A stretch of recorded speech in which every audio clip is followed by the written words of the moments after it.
Irmãos amados, nós vamos abrir então a palavra de Deus no livro de Atos dos Apóstolos, capítulo 26. Atos dos Apóstolos, capítulo 26.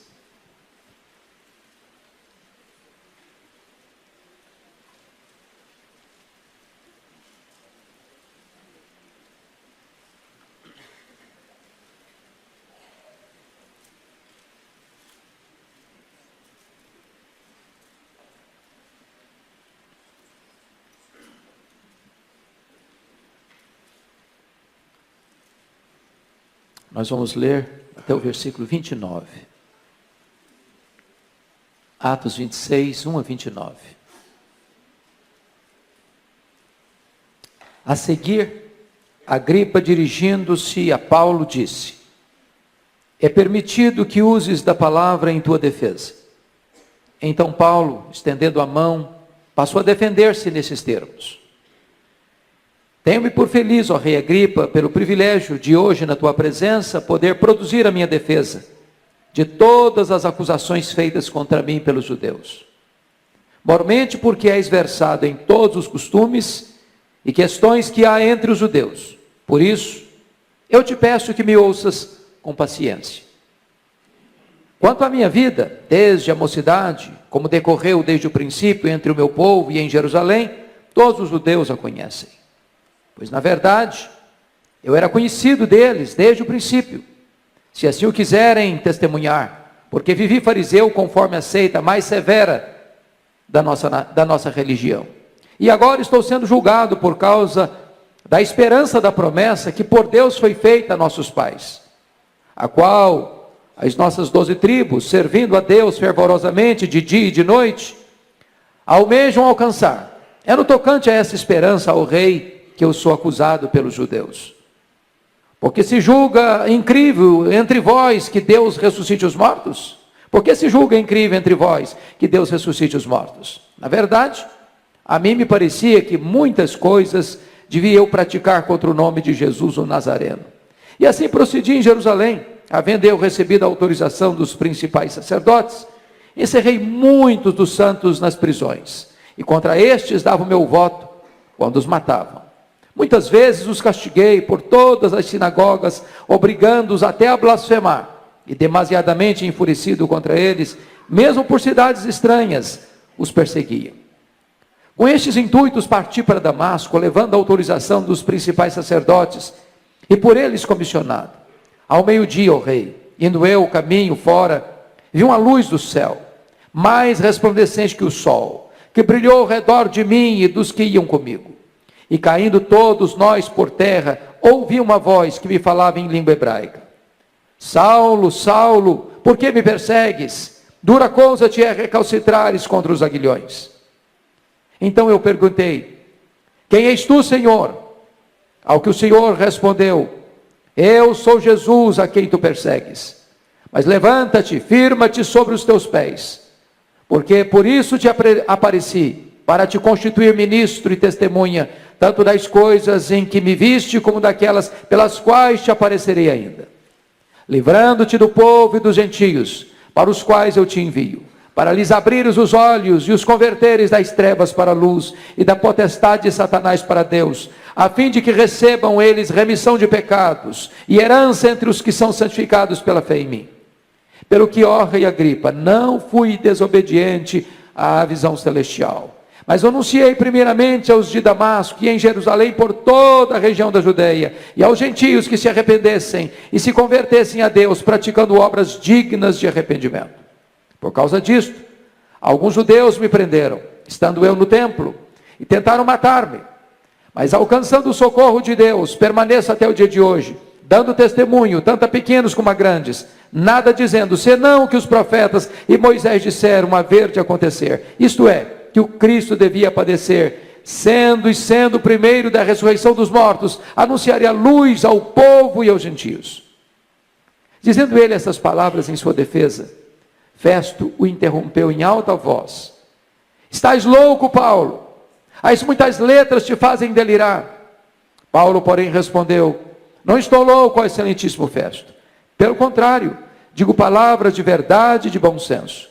Porque tudo isso é do conhecimento do rei, a quem me dirijo com franqueza, pois estou persuadido de que nenhuma dessas coisas lhe é oculta, porquanto nada se passou em algum lugar escondido.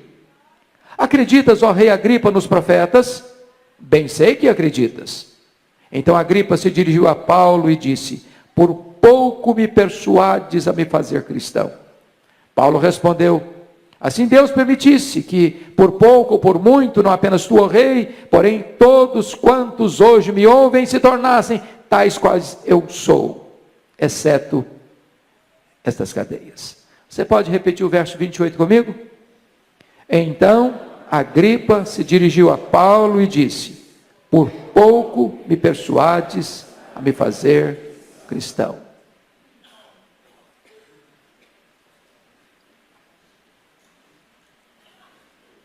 Eu quero conversar com você sobre o tema quase salvo, porém fatalmente perdido. Quase salvo, porém fatalmente perdido. Nós estamos diante de um dos maiores gigantes da história.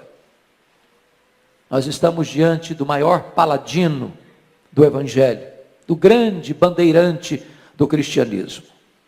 O homem de mente peregrina, o homem de cultura invulgar, o homem de personalidade prismática, o campeão na história da igreja em plantio de igrejas, o incansável ganhador de almas. Estamos diante do apóstolo Paulo. Desde a sua conversão, ele enfrentou lutas, muitas lutas. Suportou cadeias, sofreu açoites, foi perseguido, foi açoitado com varas, foi preso, enfrentou naufrágios, trazia no corpo as marcas do Senhor Jesus, foi fuzilado pela fúria do inferno, foi atacado por todas as frentes e torpedeado pelos dardos mais inflamados do maligno. Este homem sofreu fome, sofreu sede, sofreu injustiça as mais severas das mãos dos homens.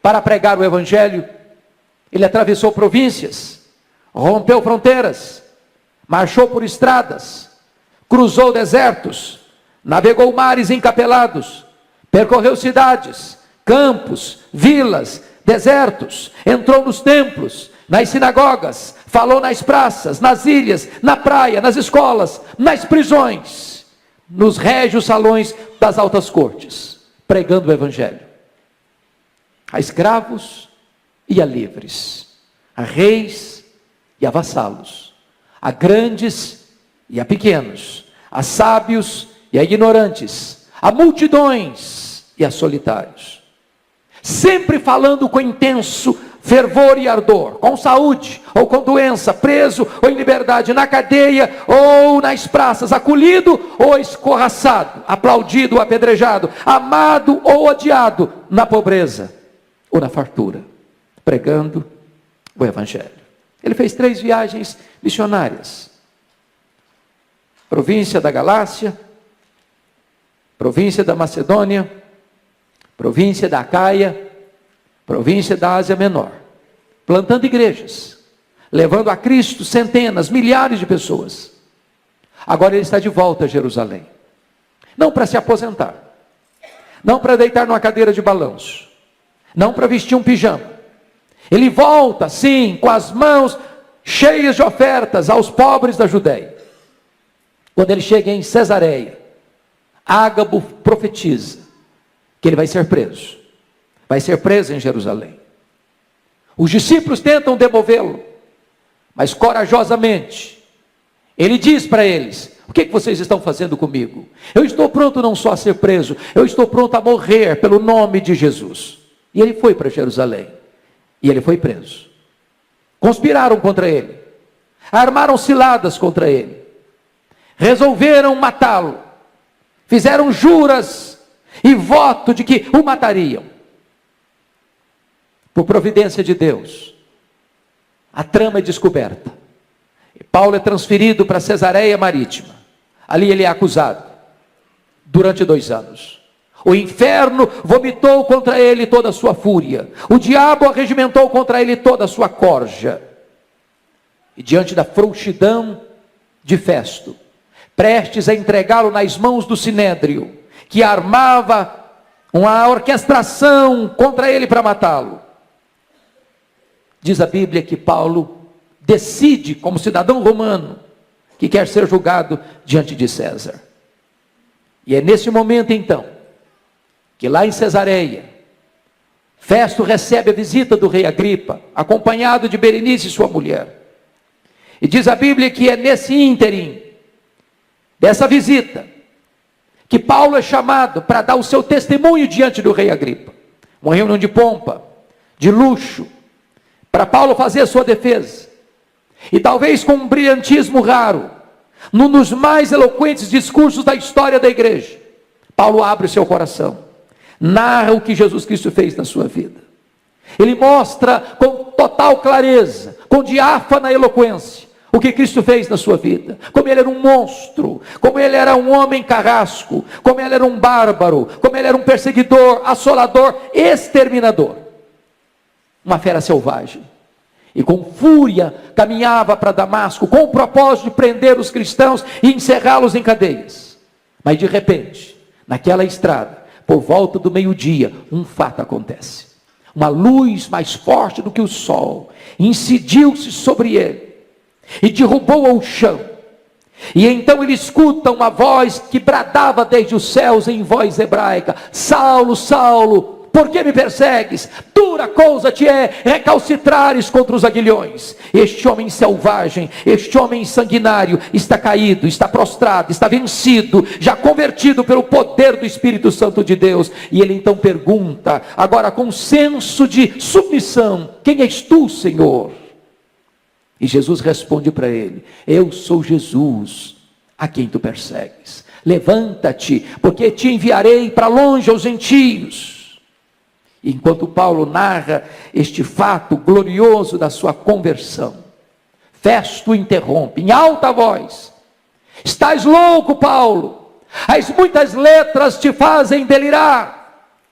E Paulo responde: eu não estou louco, excelentíssimo Festo, ao contrário, falo palavras de verdade e bom senso, porque o que eu estou comentando aqui não passou aí escondido em algum canto, isto é fato notório e testemunhado por todos. E Paulo deixa Festo de lado, dirige-se ao rei Agripa e pergunta para ele, encurralando-o nas cercas da sua consciência: acreditas, ó rei Agripa, nos profetas? Sem que o rei tivesse fôlego para pensar, ele diz: bem sei que acreditas. Bem sei que acreditas. Então o rei Agripa, tentando tergiversar, tentando buscar um atalho da conveniência, tentando não levar a sério esta verdade que o confrontava, tentando driblar a sua própria consciência, responde para Paulo: por pouco me persuades a fazer um cristão. Por pouco me persuades a me tornar um cristão. E aqui está o grande perigo. Pouco, quase. Daqui eu tiro o meu tema: quase salvo, porém fatalmente perdido. Há muitas coisas, meus irmãos, na nossa vida, das quais se pode dizer que quando estão quase feitas, não estão feitas de modo nenhum. Um viajante que chega quase no horário no aeroporto para pegar o seu voo, perdeu o seu voo. Um estudante que se prepara e quase passou no vestibular, foi reprovado. Um general que quase ganhou uma batalha, perdeu-a. Um boxeador que quase ganhou a luta, perdeu-a. Quase é a confissão da derrota, com a esperança da vitória conservada até o fim. Quando se trata das coisas ordinárias da vida, esse quase pode ser reparado. O viajante pode pegar o próximo voo. O estudante pode passar no próximo vestibular. O general pode ganhar a próxima batalha. O boxeador pode vencer a próxima luta. Há ocasiões, entretanto, que o quase é irreparável. Nas questões da vida ou da morte, não há quase, só há duas categorias: os que ficam vivos e os que morrem. Um cirurgião famoso, que está escalado para fazer uma das mais delicadas cirurgias de um personagem tão conhecido na história. A imprensa divulga que a cirurgia vai acontecer no dia tal, no horário tal, no hospital tal. E no outro dia estampa-se nos jornais: a cirurgia foi quase bem sucedida. O paciente morreu.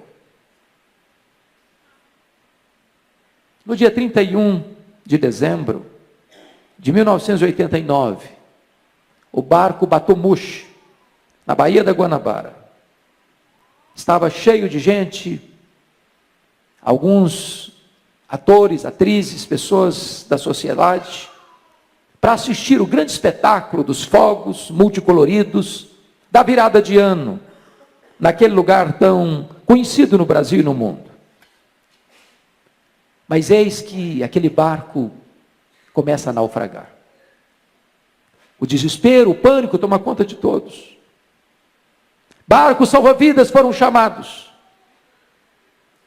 para prestar socorro. Entretanto, muitas daquelas pessoas que estavam ali pereceram. Os barcos salva-vidas chegaram quase na hora, mas chegaram tarde demais. 17 de junho de 2007, voo 3054 da TAM, sai de Porto Alegre, com destino a Congonhas. É uma tarde chuvosa, e havia dentro daquele avião 181 passageiros. Havia dentro daquele avião 6 tripulantes. O destino deles era Congonhas, era São Paulo. O avião chega a aterrissar. As rodas tocam o solo. Mas aquele avião não para. Celeremente avança, para daqui a pouco vir uma bola de fogo e aí matar as 12 pessoas no solo. 199 mortos. Pessoas que estavam humanamente seguras e salvas. Apenas quase salvas, porém totalmente mortas. No dia 5 de setembro de 1870, 11 alpinistas foram escalar o Monte Branco em Chamonix, no interior da França. A noite trevosa se aproxima e ao mesmo tempo uma grande nevasca. E aqueles alpinistas perturbados, transidos de frio, enregelados, não conseguiram tomar o caminho de volta para casa. Nesse desespero, eles caem numa fenda de gelo e perecem um após o outro. Dias depois, o corpo de bombeiro, procurando aqueles alpinistas perdidos naquela montanha gelada, descobriram seus corpos congelados. Descobriram mais. Se eles tivessem dado 5 passos para frente, eles teriam encontrado inevitavelmente o caminho de volta para casa. Tão perto da vida e morrerem. Tão perto da salvação e perecerem. Quase salvos, porém fatalmente perdidos. Pode ser que para você que veio aqui nesta noite, não falte para você quase nada para você ser salvo. Quase nada para você se tornar um filho de Deus. Mas esse quase é o intervalo entre você e a salvação. Esse quase é a distância que há entre você, ou o desejo de você ser salvo, e o fato de você o ser. Esse quase é a ponte que você precisa atravessar para que você seja salvo e atingir a segurança da vida eterna. Quase não adianta para você. A Bíblia diz que Agripa entra para este triste rol daqueles que foram quase salvos, porém ficou totalmente perdido. Parece-nos que Agripa botou o pé na sepultura, sem saber qual era o destino da sua alma. Chegou na porta do céu, mas foi lançado ali para o abismo do inferno. Sabem por quê? Porque ele ficou no quase. Ele deixou para amanhã a mais importante decisão da sua vida. Quero dizer para você nesta noite que este é o erro fatal. Este é o erro fatal. É uma armadilha do inferno para a sua alma. É o pecado para o qual não tem perdão. É resistir o Espírito Santo até o fim. É continuar dizendo para Deus, com todas as evidências, quase, por pouco. Por pouco. E eu estou convencido desse fato. É muito provável que dentro desse auditório, nenhuma pessoa que entrou aqui tenha dúvidas de que há salvação somente em Jesus. Eu acredito que nenhuma pessoa que entrou aqui hoje duvide disso, descreia disso. A pergunta é: você ficará apenas nessa informação? Você se contentará apenas em conhecer essas verdades? Você pensa que este alicerce é suficientemente seguro para manter você de pé diante do tribunal de Deus? Agripa ficou no quase. E aqui está o seu maior risco e maior perigo. Conta-se, e é uma lenda obviamente, que houve uma assembleia no inferno.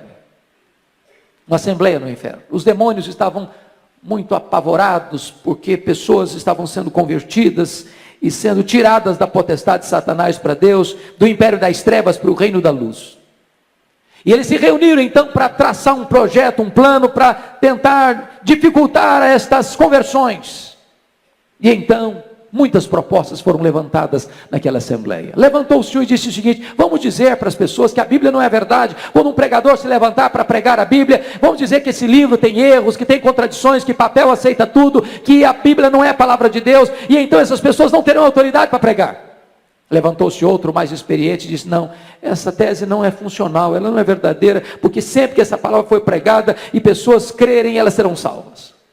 Levantou outro demônio e disse: então vamos dizer para as pessoas que há outros salvadores, que não é só Jesus que salva, que Maomé salva, que Buda salva, que Allan Kardec salva, que o Papa salva, que Maria salva, que Pedro salva, que há muitos caminhos para Deus.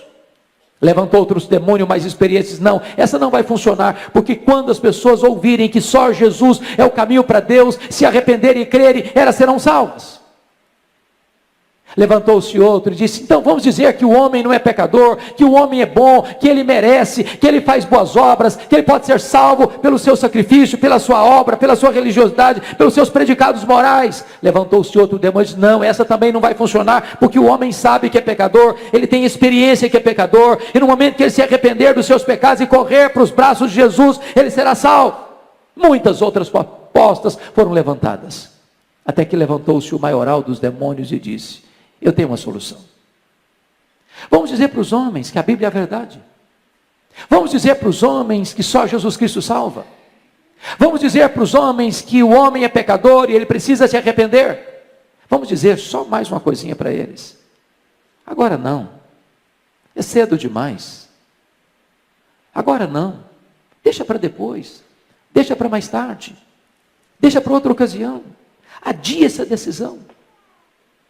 Vamos deixar os homens quase salvos, porém, fatalmente perdidos.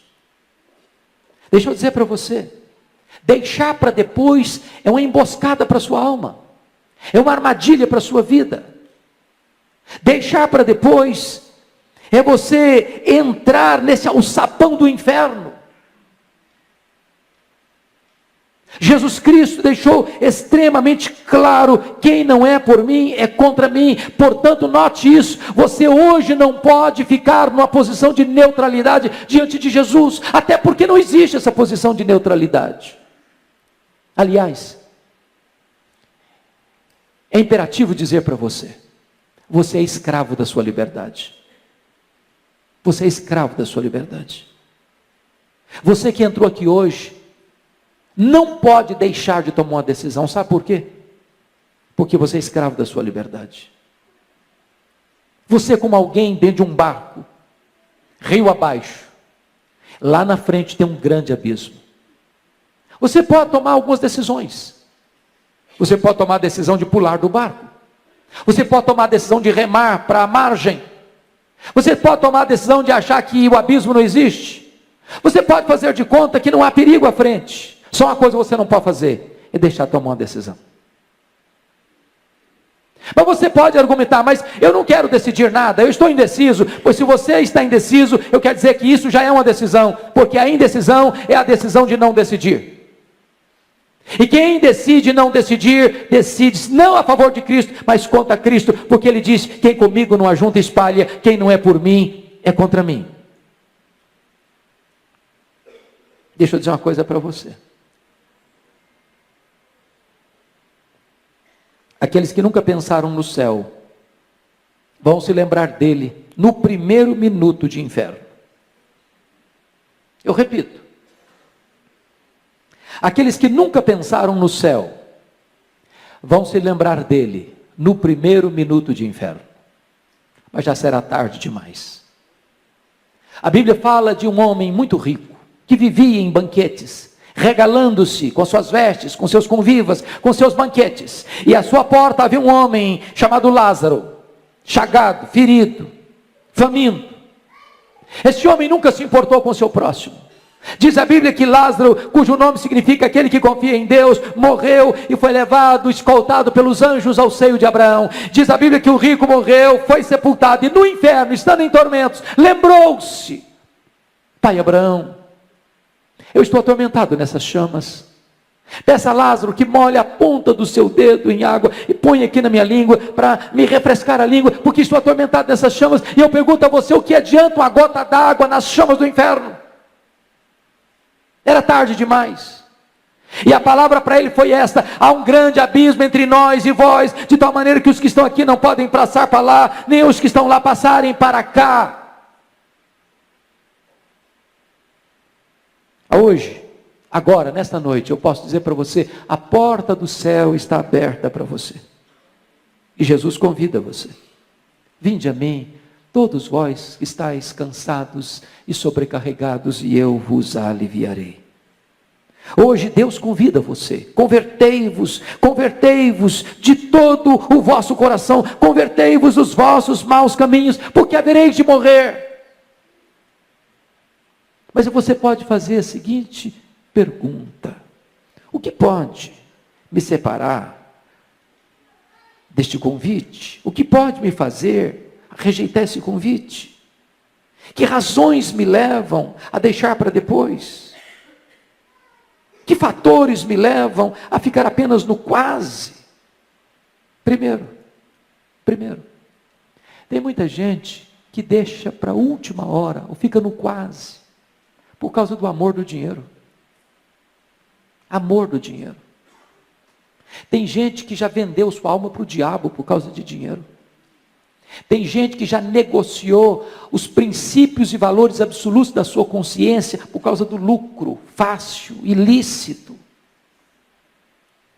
Tem muitas pessoas que por causa do dinheiro mentem, roubam, corrompem, oprimem, matam, morrem. Tem muitas pessoas que pensam que se elas tiverem dinheiro, elas estarão seguras, mas o dinheiro, embora bom em si, ele pode dar para você uma boa casa, mas não pode dar para você um lar. Ele pode dar para você uma bonita roupa, mas não pode dar para você saúde. Ele pode dar para você bom alimento, mas não dá para você apetite. Ele pode dar para você um rico funeral, mas não dá para você a vida eterna. Foi Jesus Cristo quem disse a um homem que disse para a sua alma: agora, ó minha alma, come, bebe, regala-te por longos anos. E Jesus Cristo disse: louco, o que tens preparado para quem será? Esta noite te pedirão a tua alma. O que está afastando você de tomar essa decisão? Segundo lugar, amor ao mundo.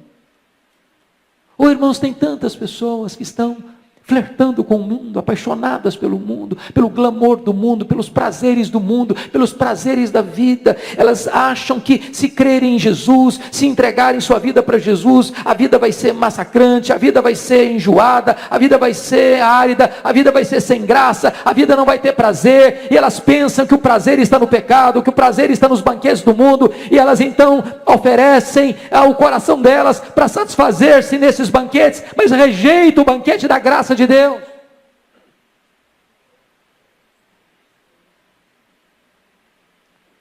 Tem gente que é como o corvo que Noé soltou depois do dilúvio. Quando aquele corvo saiu da arca e viu lama e viu sujeira, ele não quis voltar para a arca, ele ficou lá. Preferiu a sujeira da lama do que o conforto, a segurança da arca da salvação. Há muitas pessoas que são amigas do Evangelho, gostam do Evangelho, até vêm à igreja, até gostam de cantar as músicas, até gostam de participar das atividades da igreja, mas nunca romperam com o mundo, nunca romperam com o pecado, nunca cindiram definitivamente com aquilo que os prende umbilicalmente ao mundo, gostam das coisas do mundo mais do que das coisas de Deus, ficam no quase, estão quase salvas, porém fatalmente perdidas. O que é que está afastando você de tomar essa decisão? Outras pessoas deixam de tomar essa decisão por causa das amizades. Irmãos, se essas paredes pudessem falar, talvez dir-nos-iam que há pessoas que estiveram aqui conosco, cantando os cânticos de Sião, que hoje estão fora. Talvez qualquer um de nós aqui pode relatar de pessoas que já participaram conosco, cantando os cânticos de Sião, assentados ao redor da mesa do Senhor, e que hoje saíram, e que hoje fugiram, influenciados por mais amizades, e se perderam no mundo. Quem de nós não conhece a história de Elvis Presley? O famoso, rico, conhecido cantor de rock, talvez o maior deles, criado numa igreja evangélica, cantando no coral da igreja, que por influência do mundo, deixas o redil, o aprisco das ovelhas, vai se comprometer com drogas, vai ter um fim tão triste, morrer de overdose, influência das amizades. Há muitos pródigos que saíram da casa do pai, estão hoje num país distante, ou estão hoje na pocilga das drogas, do sexo ilícito, irresponsável, do álcool, das desgraças e mazelas desta vida, por influências de falsas amizades. O que está impedindo você de tomar essa decisão, de ficar com uma gripe quase, por pouco? Tanta gente, por influência da família. Eu conheço gente que diz assim: eu prefiro ir para o inferno de que mudar de religião. Meus avós pertenceram a esta religião, meus pais pertenceram a essa religião, eu nasci nessa religião, eu estou educando os meus filhos nessa religião, e eu prefiro me perder do que mudar. E Jesus Cristo foi categórico em dizer: quem amar mais o seu pai e a sua mãe do que a mim, não é digno de mim. Se você parar para perceber, essa família herodiana perdeu todas as suas oportunidades. A Bíblia nos fala de 4 Herodes. Herodes o Grande, aquele que mandou matar as crianças de Belém. Depois Herodes Antipas, aquele que prendeu João Batista e mandou degolar João Batista na cadeia. Aquele que zombou de Jesus no seu julgamento. Depois o terceiro Herodes, Herodes Agripa I, aquele que ouviu o evangelho pelos apóstolos mas perseguiu a igreja de Deus em Jerusalém, e mandou passar ao fio da espada Tiago, e mandou prender Pedro na prisão máxima, e por não ter dado glória a Deus, ele foi comido de vermes. Agora estamos diante do último membro da família Herodiana, Herodes Agripa II. Ele está diante do maior evangelista da igreja, o apóstolo Paulo. Mesmo confrontado pela verdade, mesmo ouvindo o evangelho, mesmo ouvindo o testemunho de conversão de Paulo, ele escuta essa mensagem e diz para Paulo: Paulo, por pouco me persuades a me fazer um cristão, quase salvo, porém fatalmente perdido.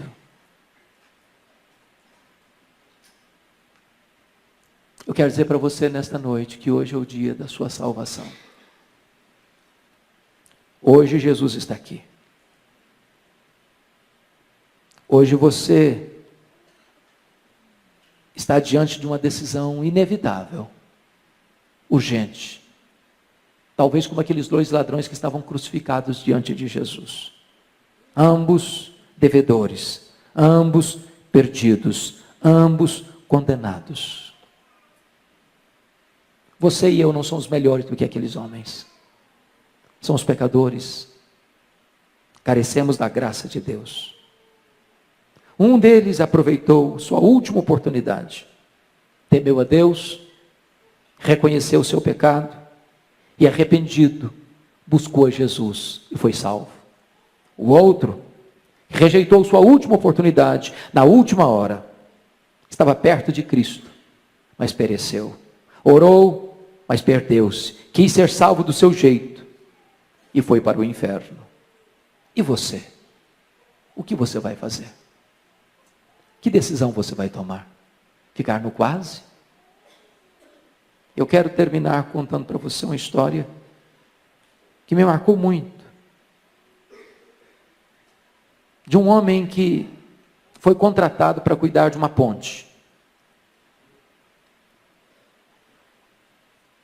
Sua única função era cuidar daquela ponte, porque era estratégica, num lugar perigoso, onde passava todos os dias o trem lotado de passageiros, de manhã e à tarde. Um certo dia, aquele homem descuidadamente deixou o seu posto de trabalho e foi jogar baralho com seus amigos. E, envolvido no jogo, não percebeu que se formava uma grande tempestade no horizonte. Descuidado da sua atividade, da sua responsabilidade, continuou no jogo enquanto caía uma chuva torrencial. As enxurradas desciam das encostas, engrossavam as águas dos córregos que desaguavam no rio. Por sobre ele estava aquela ponte. E a enchente foi se avolumando, o rio foi ganhando volume, e de repente as águas violentas, furiosas, arrancaram aquele pontilhão. E o homem intertido no jogo. De repente, sem nenhum aviso, de perigo, de tragédia, o trem aponta na curva, a toda velocidade. Daqui a pouquinho, um barulho, um acidente, uma catástrofe, ferro retorcido, centenas de pessoas mortas, feridas, ensanguentadas. E aquele homem saiu da jogatina, e ao ver a tragédia, sabendo que ele era o único responsável por aquela tragédia, desesperado, saiu gritando, com lágrimas nos olhos: ah, se eu tivesse ouvido, ah, se eu tivesse ouvido, ah, se eu tivesse ouvido, ah, se eu tivesse ouvido. Era tarde demais, tarde demais, tarde demais. Se você deixar para depois, se você ficar apenas no quase, pode ser que amanhã seja tarde demais para você.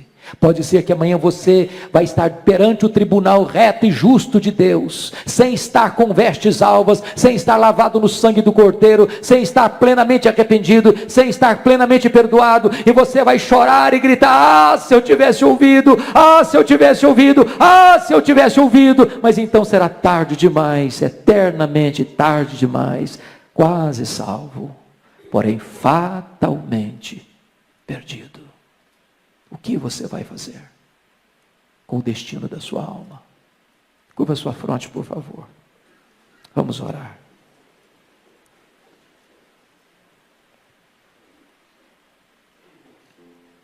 Nenhuma decisão da sua vida é mais importante do que essa.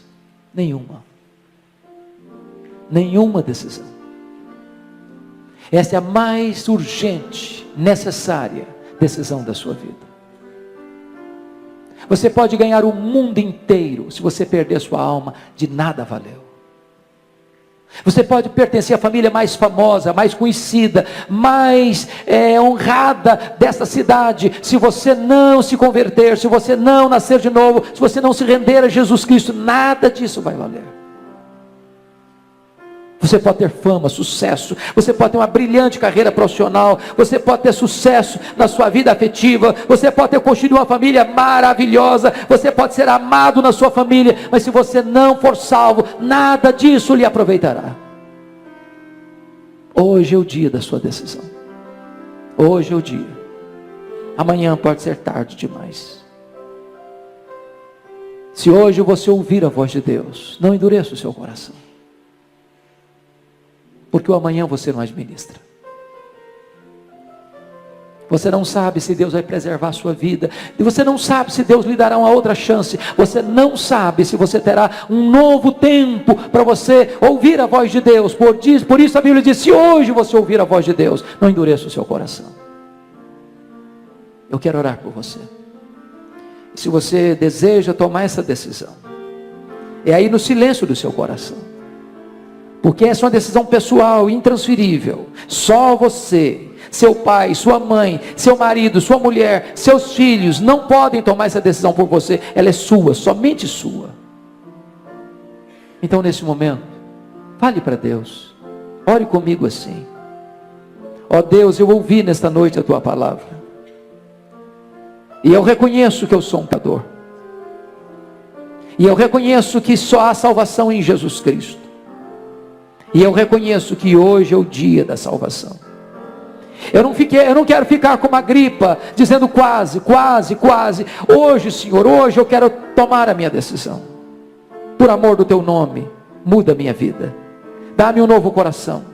Dá-me o arrependimento verdadeiro, genuíno. Dá-me a fé salvadora. Muda a minha vida, transforma o meu coração. Liberta-me dos meus pecados. Hoje, meu Deus, eu quero te pertencer, ser o teu filho, ser tua ovelha, fazer parte da tua família, ter o meu nome no livro da vida e ter em mim o selo do Espírito Santo. Eu quero fazer parte da tua igreja. Eu quero estar na tua presença para reinar contigo para sempre e sempre e sempre. Ajuda-me, Senhor. Eis-me aqui, recebe-me, transforma-me, liberta-me, perdoa-me, salva-me, em nome de Jesus, amém. Enquanto a igreja está orando em seu favor, eu gostaria de saber se alguém fez esta oração comigo com sinceridade, que levantasse uma das suas mãos. Eu quero dar graças a Deus pela sua vida. Alguém na galeria? Amém. Mais alguém na galeria? Amém. Mais alguém na galeria? Amém. Aqui embaixo, alguém? Amém. Mais alguém? Mais alguém? Amém. Amém. Amém. Mais alguém? Mais alguém? Nós vamos orar, dar graças a Deus pela sua vida. Onde você está? Fique em pé. Eu quero orar por você neste momento. Pode ficar em pé onde você está. Eu vou orar por você neste momento. Graças a Deus. Ah, Senhor, glória ao teu nome, porque tu és o Deus da salvação. Glória ao teu nome, porque a tua palavra foi anunciada nesta casa. E a tua palavra é viva e poderosa. Agora toma estas vidas em tuas mãos, cobre-as com o sangue de Cristo Jesus, dá a elas o teu perdão, dá a elas a alegria da salvação, dá a elas a certeza da vida eterna, dá a elas, meu Deus, a experiência gloriosa de um novo nascimento, para que elas possam pertencer à tua família, ao teu rebanho, e receberem de ti, Deus, a alegria e a segurança de que estão nos teus braços, e dos teus braços ninguém pode arrancá-las. Glória ao teu nome, por tão grande salvação. Louvado seja o teu nome, em nome de Jesus. Amém. Amém.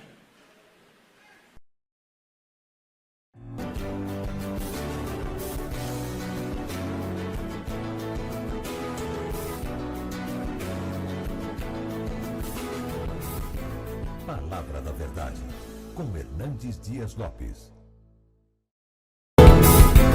Palavra da Verdade, com Hernandes Dias Lopes. Meus amados irmãos, nós vamos abrir a palavra de Deus na carta de Tiago, capítulo 3. Tiago, capítulo 3,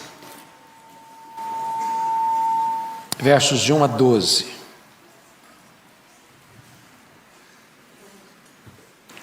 Está escrito o seguinte: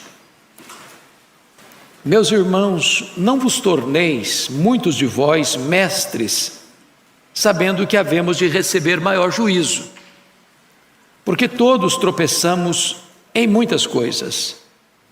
Se alguém não tropeça no falar, é perfeito varão, capaz de refrear também todo o corpo.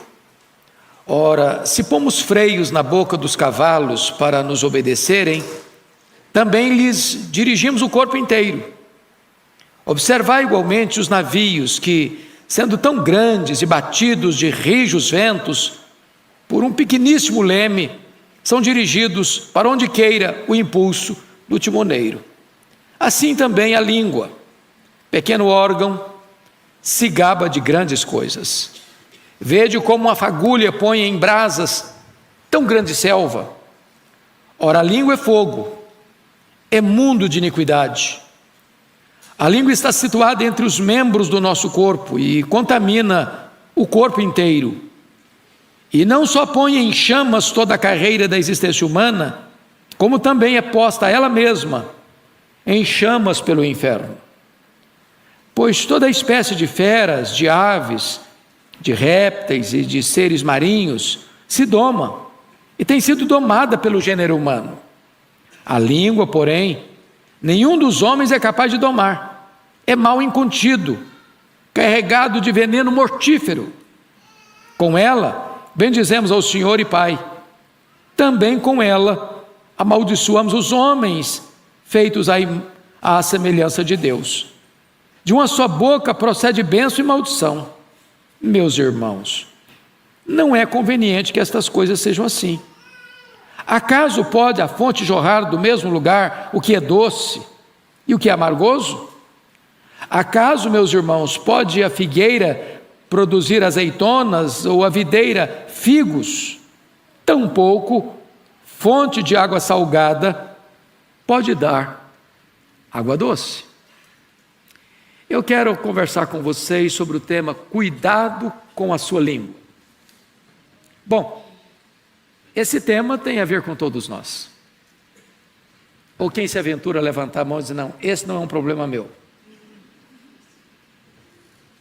Se você levantar a mão e dizer que você não tem problema com a língua, vou lhe dizer que você é um perfeito varão.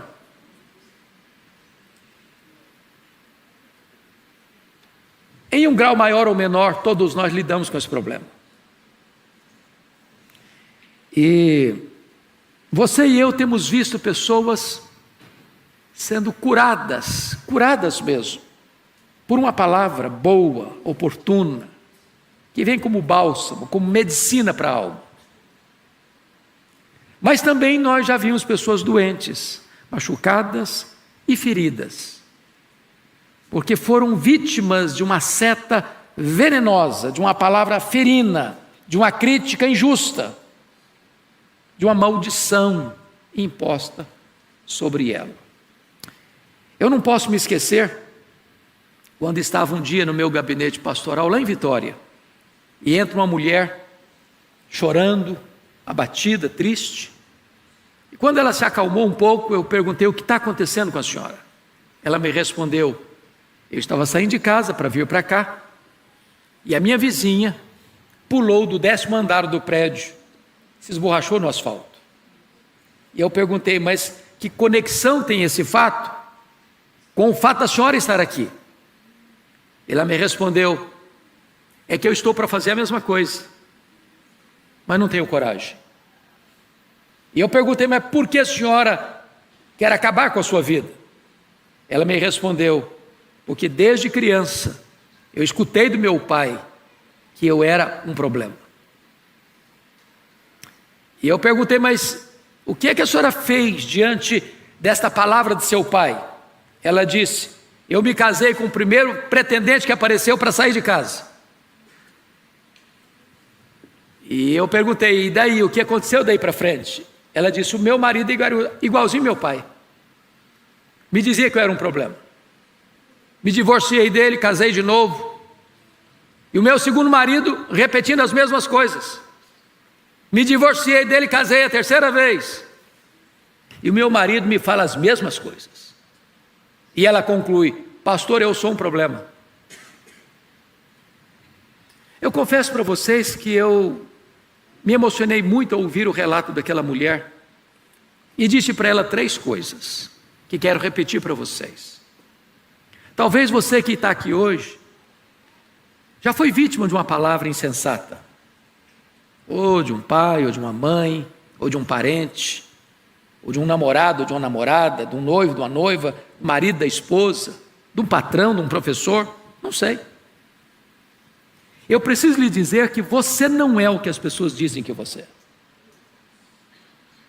Você não é quem você pensa que você é. Você é quem Deus diz que você é. Você foi criado à imagem e semelhança de Deus. Você tem valor para Deus. Você é precioso aos olhos de Deus. Apesar de quem você é, de quem eu sou, Deus nos ama. Então nunca aceite que alguém imponha sobre você uma palavra de fracasso, de derrota, de maldição, a ponto disso adoecer a sua alma. Os pecados da língua são muito graves. E o Senhor Jesus Cristo diz que nós vamos dar conta no dia do juízo por todas as palavras frívolas que nós proferimos. Só para fazer um checklist: você tem proferido palavras frívolas? Por exemplo, já falou mal dos outros alguma vez? Você já xingou alguma vez? Já perdeu o controle emocional, se destemperou emocionalmente alguma vez? Você já contou alguma piada imoral que não deveria ter contado, mas contou? Você já espalhou alguma fake news alguma vez? Você percebe que nós todos estamos nesse barco, num dado momento ou no outro da vida.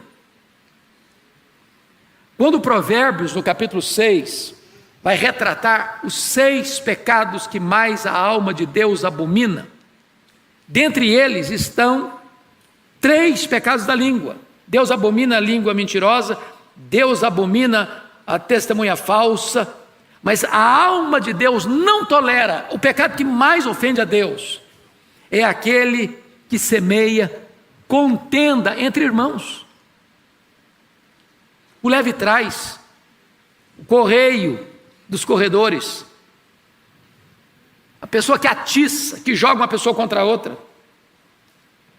E se você perceber, a carta de Tiago, que é uma carta prática, já trata desse assunto antes do capítulo 3. Confira comigo aí, no capítulo 1, no versículo 19, ele alerta: todo homem, pois, seja pronto para ouvir e tardio para falar. Tardio para falar.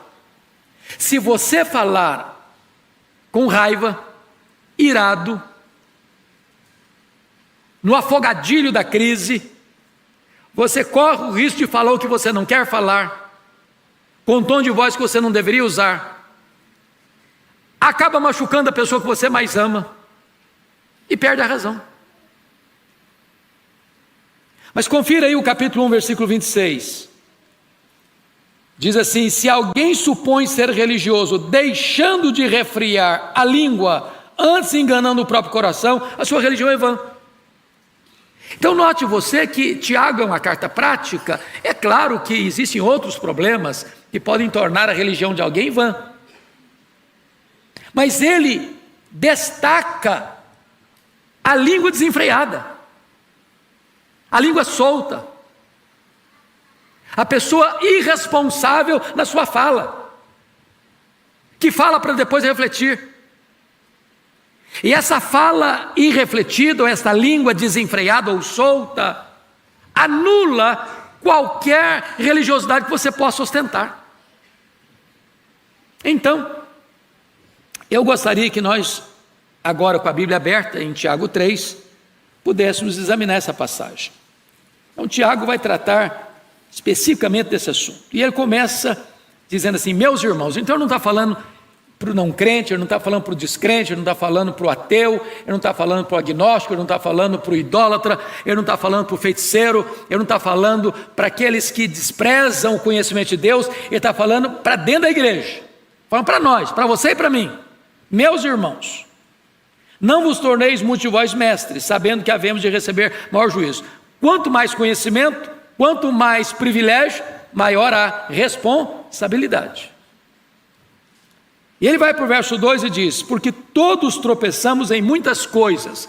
Então, não tente ser uma pessoa santarrona, bater no peito e dizer: eu sou virtuoso, eu sou um crente modelo, eu sou um homem, uma mulher cheio do Espírito Santo, e começar a bater palma para você mesmo. E Tiago já começa admitindo que nós todos, alguns não todos, tropeçamos em muitas coisas. Só não enxerga os seus pecados quem está longe de Deus. Se você andar na luz, até as manchas menores são notórias. Tropeçamos todos em muitas coisas. E aí ele destaca: se alguém não tropeça no falar, é perfeito varão, capaz de refrear também todo o corpo. Mas quem não tropeça no falar? Fazendo um inventário da nossa vida, pense comigo, 2022. Você já tropeçou no falar em 2022?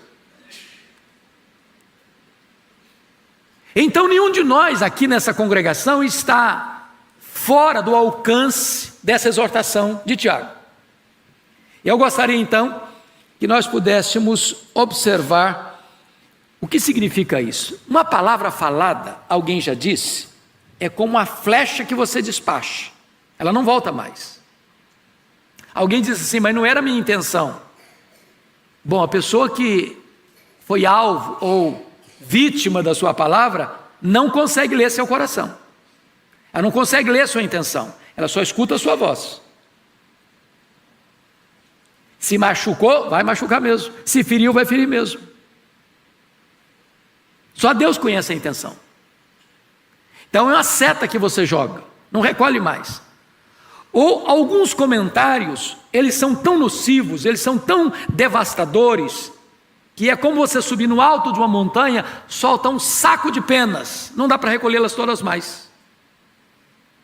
Mormente, meus irmãos, na época que nós vivemos hoje das mídias sociais.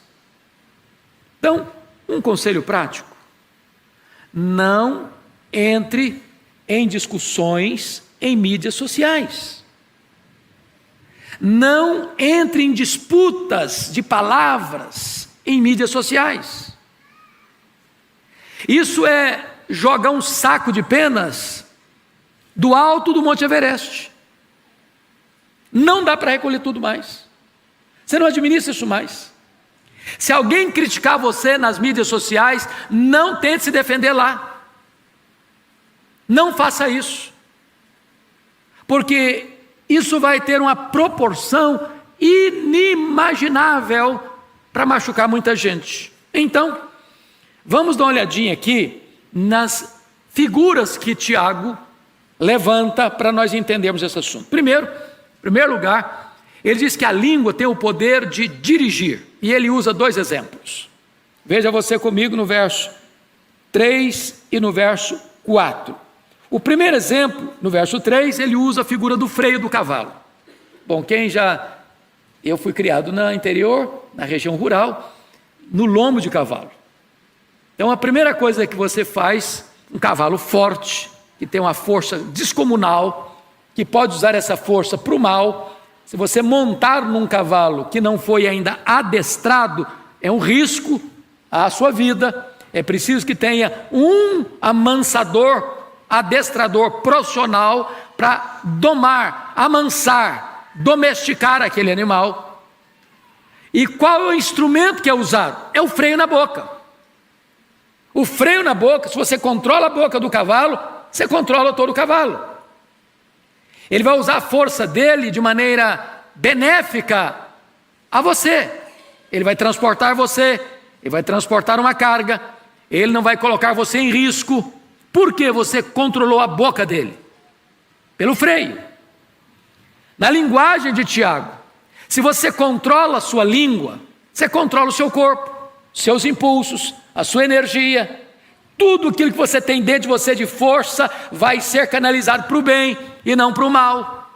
Mas se você não controla a sua língua, você se torna como um animal indócil e vai provocar desastres, riscos, perigos para você e para outrem. Essa é a linguagem de Tiago. Mas agora ele vai dar um segundo exemplo, no versículo 4. E ele diz, observai igualmente, ou seja, ele está usando ainda a mesma linha de raciocínio. A língua tem o poder de dirigir. Ele sai do animal para uma navegação e diz assim, observai igualmente os navios que, sendo tão grandes e batidos de rijos ventos por um pequeníssimo leme, são dirigidos para onde queira o impulso do timoneiro. Então, pense num navio, um transatlântico. Pense um navio transportando centenas, milhares de pessoas ou toneladas e toneladas de containers. Os navios singram os mares, enfrentam tempestades borrascosas, ventos rijos sopram para cá e para lá. E lá tem um homem chamado de timoneiro, e ele tem um pequeno instrumento nas suas mãos chamado leme. E esse leme é que pode governar esse navio, singrando as águas revoltas dos mares encapelados, para que esse navio não se choque nos penhascos, nas pedreiras, nos icebergs da vida, para fazer uma viagem segura e benéfica. Assim ele diz, como um leme governa um navio no alto mar, a sua língua há de governar a sua vida, para que você não entre em acidentes perigosos, para naufragar moral e espiritualmente. A língua tem o poder de dirigir. Mas notem vocês que ele vai mudar a figura, porque a língua não só tem o poder de dirigir, mas agora a outra figura é que a língua tem o poder de destruir. Confira comigo os versos 5 a 8. E ele diz assim, assim também a língua, pequeno órgão, se gaba de grandes coisas. Ele está concluindo o raciocínio dos versos 3 e 4, poder de dirigir. Mas agora vai mudar a figura. Veja comigo. Vede como uma fagulha põe em brasas tão grande selva. Ora, a língua é fogo, é mundo de iniquidade. A língua está situada entre os membros do nosso corpo e contamina o corpo inteiro. E não só põe em chamas toda a carreira da existência humana, como também é posta ela mesma em chamas pelo inferno. Então ele começa a dizer que a língua tem o poder de destruição. E qual a linguagem que ele vai usar? A linguagem do fogo. Bom, não precisa ser um especialista para saber que uma guimba de cigarro pode botar uma selva inteira em chamas. Eu tive agora, na segunda viagem a Israel, eu achei muito curioso isso. Aliás, triste, não curioso. Porque um dos cenários mais belos de Israel é quando você visita é o Monte das Bem-aventuranças. Lá tem um jardim muito bonito, sempre muito bem tratado, sempre muito bem cuidado. E nós fomos na primeira quinzena de julho, e aquele jardim florido, bonito. Aí voltamos, levei uma segunda caravana, na segunda quinzena de julho, e houve um incêndio nesse local. E o jardim está totalmente devastado pelas chamas. Eu não sei a razão, mas talvez alguém descuidado jogou uma guimba de cigarro, ou alguém descuidado riscou um palito de fósforo. Quantas tragédias já têm acontecido? Eu fico imaginando, por exemplo, que foi o incêndio de Roma, no dia 17 de julho do ano 64, quando 70% da maior cidade do mundo naquela época foi devastada.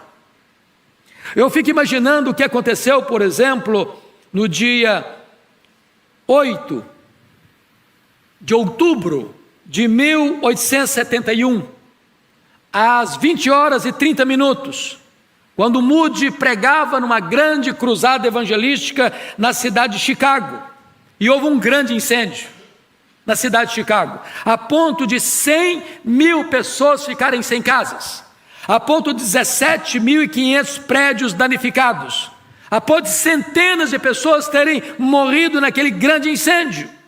Às vezes, um palito de fósforo que você risca pode provocar esse terrível incêndio. Qual a linguagem, Tiago? Uma palavra mal colocada, uma crítica injusta, um boato colocado com malignidade, uma maledicência acerca de uma pessoa, ou de uma comunidade, ou de uma igreja, ou de uma estrutura, pode trazer uma consequência inimaginável.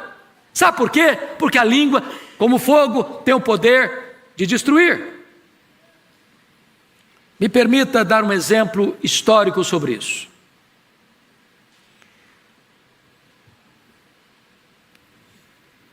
Há alguns anos, e isso foi antes do ano 1900, 4 repórteres estavam aguardando na cidade de Denver, no Colorado, a chegada de um importante senador dos Estados Unidos para uma entrevista com ele. E tinha muita gente aguardando. Ele tinha alguns projetos importantes para a cidade de Denver, no Colorado, e a imprensa estava lá. E para a frustração daqueles 4 repórteres, o senador não chegou no trem, e eles ficaram muito frustrados, muito frustrados. Tinham viajado para isso, para entrevistá-lo. E então, o que fizeram? Eles foram para o Oxford Hotel de Denver e se embriagaram naquela noite. E ao final daquela noite, eles resolveram escrever um artigo fantasioso, imaginário. E o tema do artigo deles, publicado no jornal, foi este: a China anuncia a derribada de suas muralhas centenares. E publicaram fake news, uma notícia falsa, fantasiosa, espalhafatosa. E eles jamais podiam imaginar os desdobramentos dessa publicação. Foi como uma bomba explosiva. A China se alarmou. Os cristãos na China passaram a ser perseguidos. Em virtude desse fake news é que começa e provoca a revolução dos boxers. Em 1900, essa revolução se alastrou e milhares de pessoas foram mortas. Para vocês terem uma ideia, Estados Unidos, Inglaterra, Alemanha, França e Japão tiveram que capturar Pequim no dia 14 de agosto de 1900. Em 1901 é que veio o Tratado de Paz, mas foi o combustível para inflamar o nacionalismo francês, o nacionalismo chinês, encarnado na Revolução Comunista de 1949. O estupim desse fogaréu todo foi um artigo de fake news, foi uma palavra insensata, irrefletida, que trouxe consequências tão danosas. Agora, traz isso para a nossa realidade hoje, dentro da família, no casamento, nos relacionamentos interpessoais, dentro de uma empresa, dentro de uma igreja, dentro de um salão governamental, dentro das instituições republicanas. O que é que uma palavra mal colocada, nociva, maligna, perniciosa, mentirosa pode produzir de efeitos desastrosos? A língua é como fogo. Mas vejam vocês comigo, por favor, no verso de número 6 e 7, outra coisa interessante.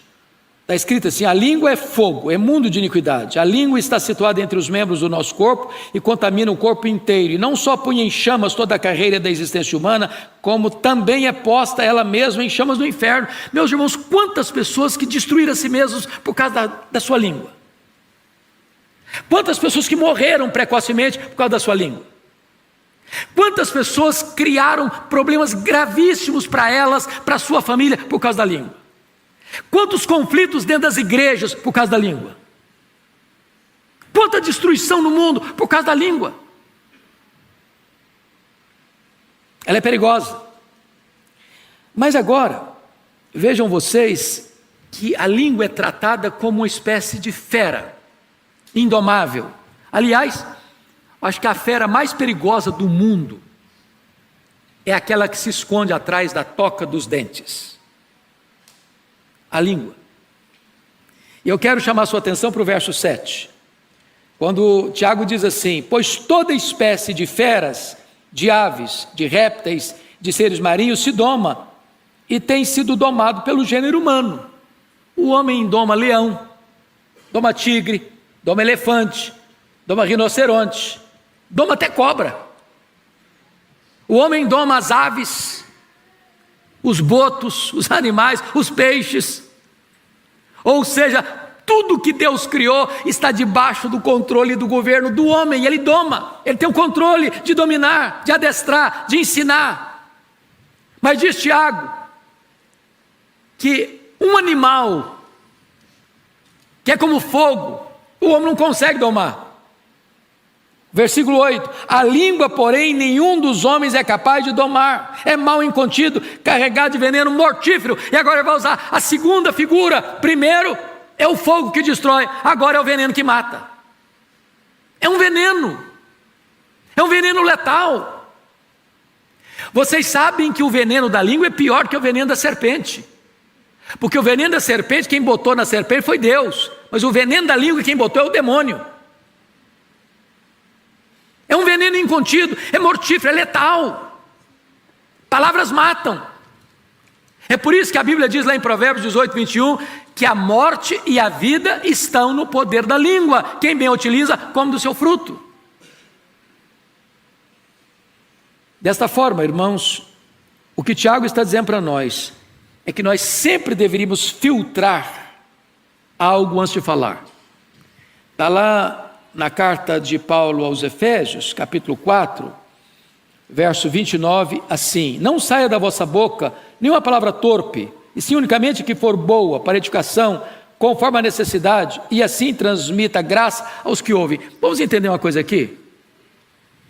Tem gente que quer ser mais real do que o rei, e diz: mas o que eu estou falando é verdade. O que o texto está dizendo é que a sua palavra deve ser unicamente a que for boa para a edificação, conforme a necessidade. Tem hora que você precisa ficar calado, ainda que seja verdade. É inoportuno. O silêncio é de ouro. Então pergunta assim: é verdade? É oportuno? É necessário? Vai edificar? Porque se não passar por esse filtro, por essa peneira, ainda que você ache que você tenha razão, você vai trazer mais mal do que bem. Tem hora certa de falar, há tempo de falar e há tempo de ficar calado, diz Eclesiastes capítulo 3. Mas notem comigo, voltando para Tiago 3, que vai trazer uma outra exortação sobre a questão da língua. É que a língua é também incoerente. ela tem o poder de dirigir, como o freio e o leme, ela tem o poder de destruir, como o fogo e o veneno, mas agora Tiago vai dizer que a língua é inconsistente. Olha o argumento dele, dos versos, a partir do verso 9. Com ela bendizemos ao Senhor e Pai, também com ela amaldiçoamos os homens, feitos à semelhança de Deus. De uma só boca procede bênção e maldição. Meus irmãos, não é conveniente que essas coisas sejam assim. Acaso pode a fonte jorrar do mesmo lugar o que é doce e o que é amargoso? Ou seja, você está num culto, como nós estamos aqui, e o que nós fizemos agora há pouco? Nós cantamos louvores a Deus. Nós exaltamos a Deus. Nós enaltecemos a Deus. Nós fizemos elogios a Deus. Daqui a pouquinho, você sai do templo, você passa pelos corredores, você entra lá no pátio externo, você pega um carro, um Uber, ou um táxi, ou um ônibus, ou um trem, ou um metrô para sua casa, e de repente você começa a falar mal de alguém, sem perceber. Comentário desairoso, desnecessário. Você acabou de louvar a Deus aqui, e agora você está falando mal de alguém que foi criado à semelhança de Deus. Da mesma fonte está saindo água doce, está saindo água salgada. Somos um ser contraditório, paradoxal, parece que há uma esquizofrenia enfiada dentro da gente. Do mesmo jeito que você adora a Deus, no outro instante você está falando mal daquilo que você acabou de elogiar. Porque quando você fala mal do próximo, você está falando mal de Deus, que o criou, a sua imagem e a sua semelhança. Mas amados, me permita a terceira figura que Tiago vai usar para nos ilustrar o poder da língua e a necessidade de termos cuidado com a nossa língua. Primeiro, a língua tem o poder de dirigir. Ela é como o freio de um cavalo, como o leme de um navio. Segundo, a língua tem o poder de destruir. Ela é como um fogo e ela é como veneno. Terceiro agora, a terceira figura que ele vai usar é que a língua tem o poder de deleitar e alimentar. Confira comigo, por favor, o que ele vai dizer no versículo 12. Acaso, meus irmãos, pode a figueira produzir azeitonas ou a videira figos? Tampouco fonte de água salgada pode dar água doce.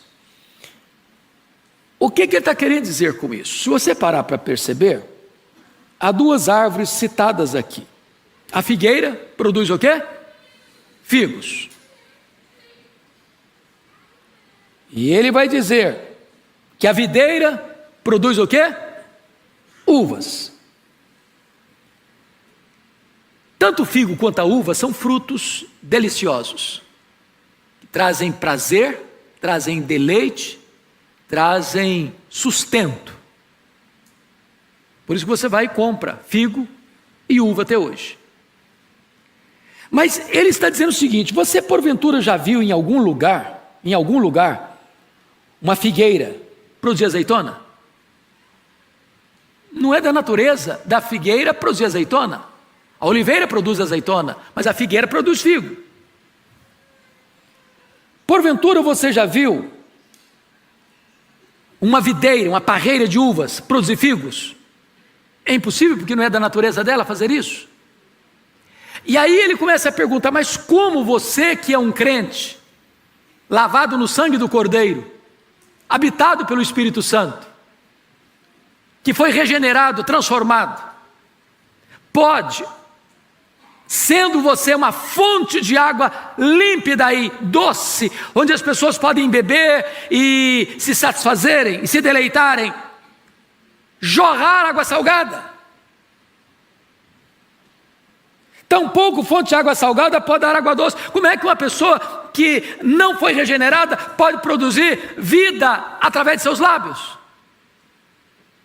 Então a nossa língua precisa ser uma fonte de água doce, e a nossa vida precisa ser uma árvore frutífera que alimenta e deleita, e não uma fonte de água salgada ou uma árvore que não dá o fruto de acordo com a sua natureza. Dito isto, amados, eu gostaria de parar um pouquinho para a nossa reflexão e aplicação.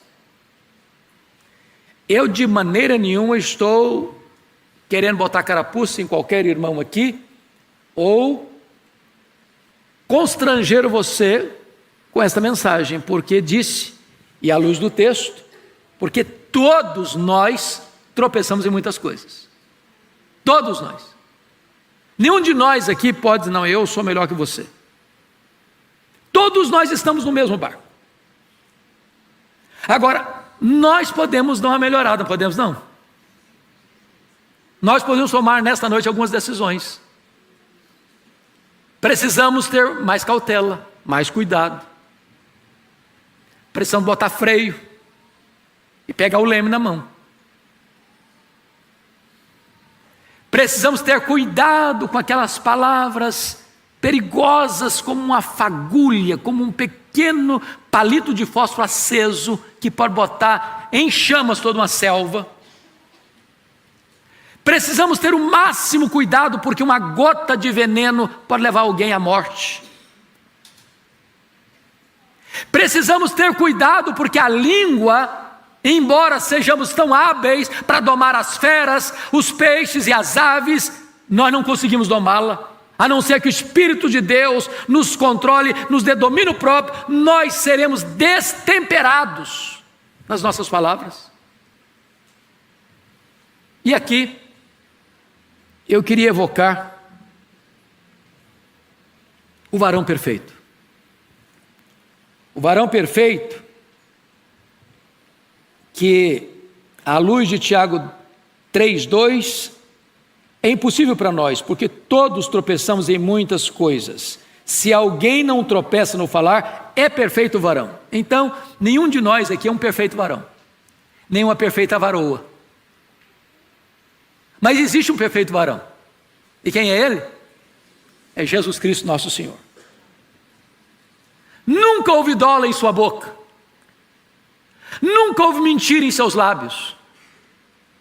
Nunca houve engano em seus conceitos. Nunca houve injustiça nas suas palavras.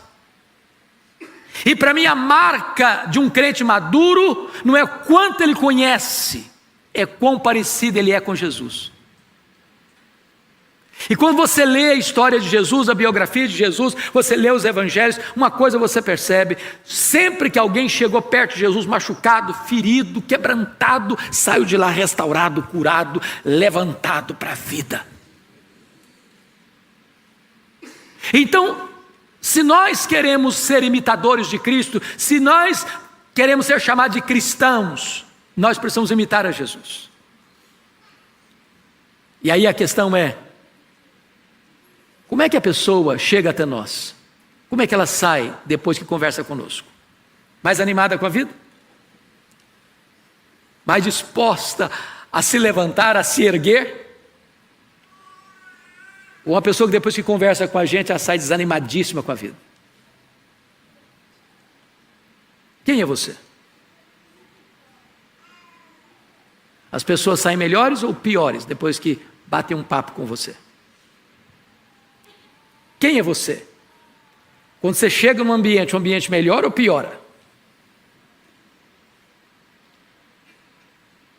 Que Deus nos ajude a olhar para o perfeito varão e imitá-lo, porque só Ele pode nos dar a graça de usarmos a nossa língua para ser medicina da alma e não veneno da morte.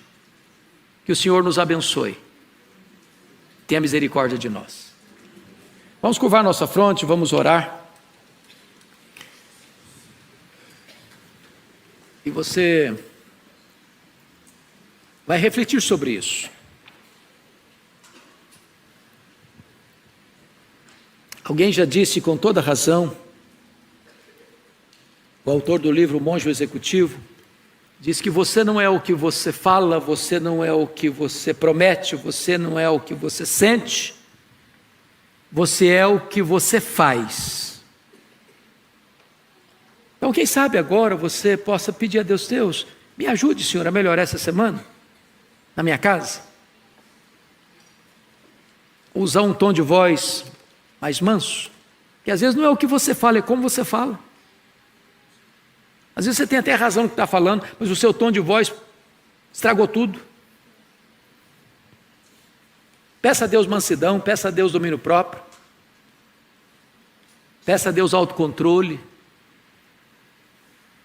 peça a Deus oportunidade de você usar a sua língua para abençoar alguém, para encorajar alguém. Nesse tempo de tantas tensões relacionais, ajude alguém, dê uma palavra boa para alguém, encoraje alguém, seja um bálsamo para alguém. Meu Deus, nós estamos todos aqui, carentes da Tua graça, necessitados da Tua ajuda. E eu te peço em nome de Jesus que Tu nos ajudes, meu Senhor. Nós não temos forças em nós mesmos. Se deixados à nossa própria vontade, sob os efeitos do nosso próprio eu, a nossa língua vai ser fogo e veneno, e não medicina para a alma. Tem misericórdia de nós, livra-nos dos pecados da língua, livra-nos de tropeçarmos na nossa própria palavra, que a nossa palavra seja a palavra de vida, que o nosso coração transborde palavras de vida eterna, que nós olhemos agora para aquele que é o modelo maior, é o varão perfeito, que é Jesus Cristo, e o imitamos nesta área tão vital da nossa vida, do nosso testemunho cristão. Abençoa o teu povo, Senhor. Ajuda o teu povo nos seus relacionamentos dentro de casa, no seu trabalho, no seu convívio com a família, com a parentela, com os vizinhos, com os colegas de trabalho, com os colegas de escola. Meu Deus, em nome de Jesus, ajuda-nos a conviver dentro da tua igreja de maneira harmoniosa. E que desta maneira a nossa fala, a nossa comunicação, a nossa linguagem seja santa, seja abençoadora, seja espiritual, enleve a alma das pessoas. Muito obrigado, Senhor, porque Tu nos exortas nesta noite. E nós Te adoramos por isso. Em nome de Jesus. Amém.